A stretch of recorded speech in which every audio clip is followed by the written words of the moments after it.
katika kumbukumbu ya marais wote ambao wamewahi kuhudumu katika nchi ya Kenya.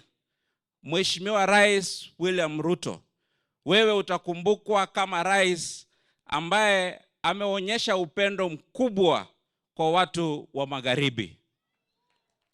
Ndio maana siku ya leo tumeanza ukurasa mpya. Ule ukurasa ambao ulikuwa wa kilio na maombolezi sasa umeisha. Mheshimiwa Rais, kwa ajili ya upendo wako sasa ni shukurani tele.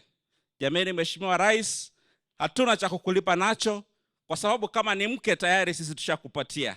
Lakini tukuahidi ya kwamba ule wakati utakao tuhitaji mwaka wa 2027, sisi kama viongozi wa hapa, Mheshimiwa Rais, tunakuhakikishia tutasimama na wewe na hawa raia wetu wote. Kura zao zote zitakuwa kwa kikapu moja, na hicho kikapu hakitakuwa cha mwingine bali kitakuwa kikapu chako.